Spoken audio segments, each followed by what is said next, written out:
संकट में बुलाने पर सहायता का वचन दिया था आपने माता, हमारी सहायता की।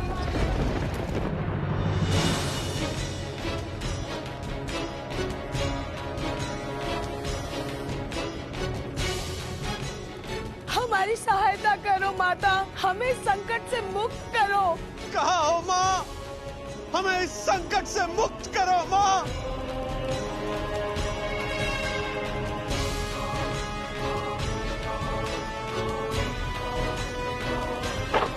अधिक समय तक हमें बंदी बनाकर नहीं रख पाओगे तुम लोग।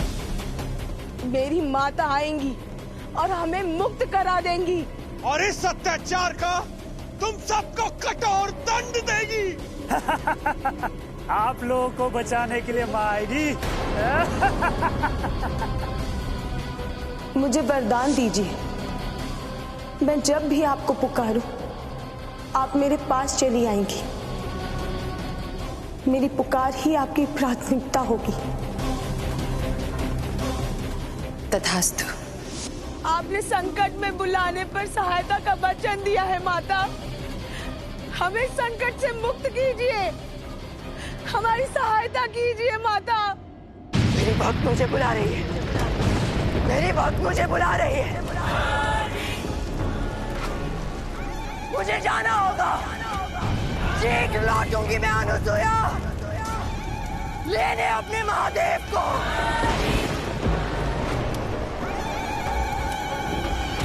उन्हें मुक्त करना, अन्यथा शेष कटेगा, तुम सबका शेष कटेगा।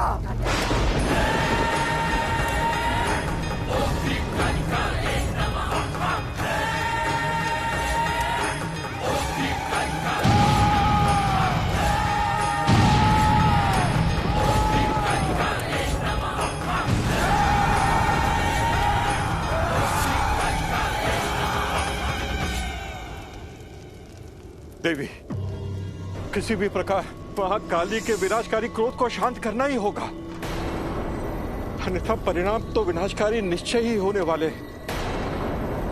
पिताश्री, आप चिंता मत कीजिए, काली का क्रोध मैं शांत करूंगा।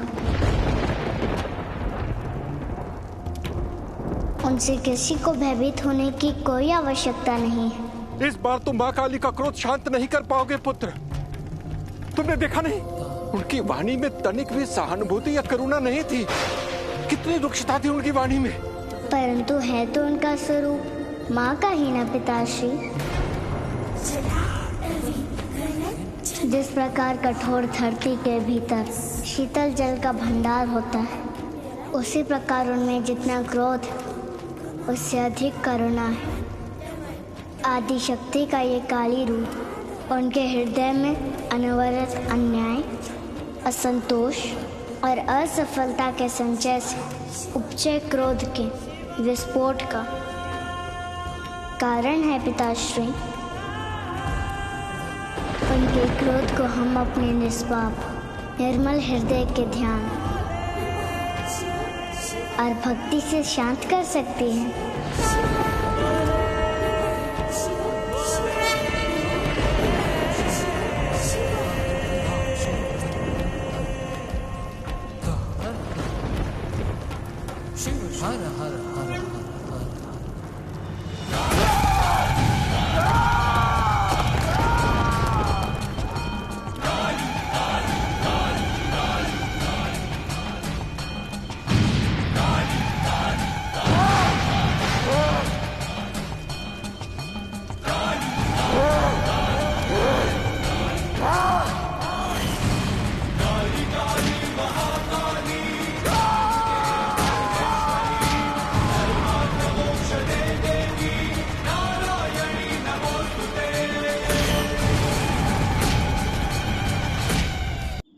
संकट अब हमारी परछाई बन गया है, प्रारंभ होकर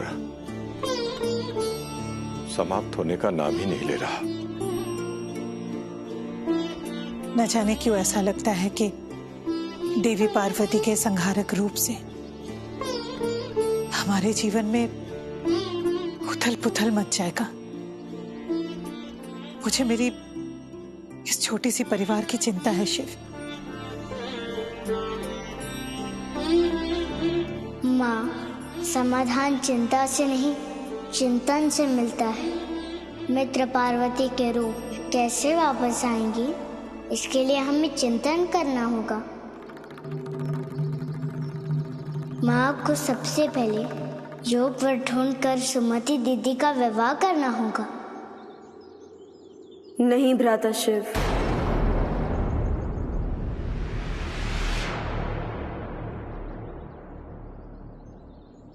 अब मैं विवाह नहीं करूंगी।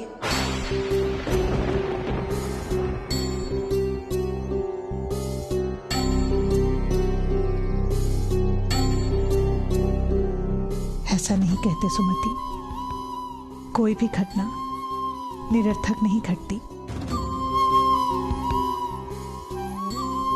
जो हुआ अच्छा हुआ। मैं आपके और भ्राता शिव के स्नेह को समझती हूँ गुरु माता।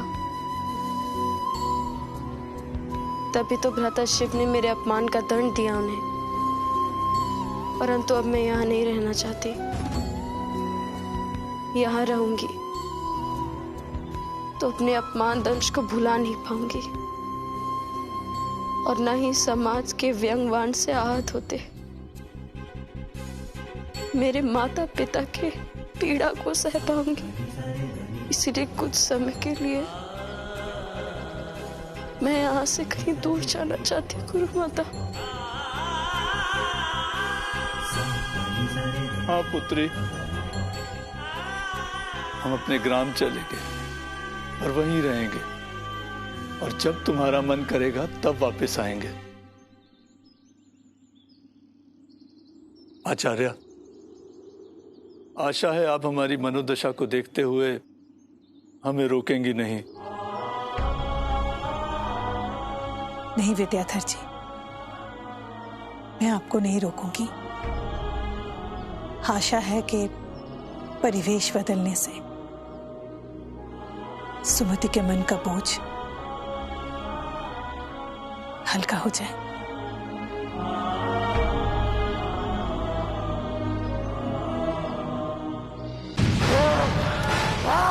मुझे पता था आप आएंगी माँ, अपना वचन पूरा करेंगी।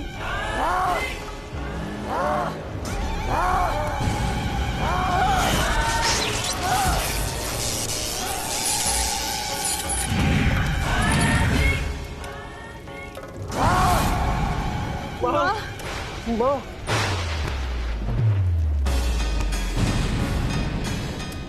आपकी असीम कृपा माता। जय माँ काली, जय माँ काली, जय माँ काली, जय माँ काली, जय माँ काली, जय माँ काली। इंद्र के सभी सैनिकों को दंड दीजिए माँ। हाँ माँ, इन्होंने अन्याय किया है हम पर, बलपूर्वक हमारे स्वर्ण खदान पर अधिकार कर लिया है और हमको दास बनाकर हमारा सारा स्वर्ण ले जा रहे हैं। इन्हें कठोर दंड दो, ये इसी के ही पात्र है, यही पात्र है।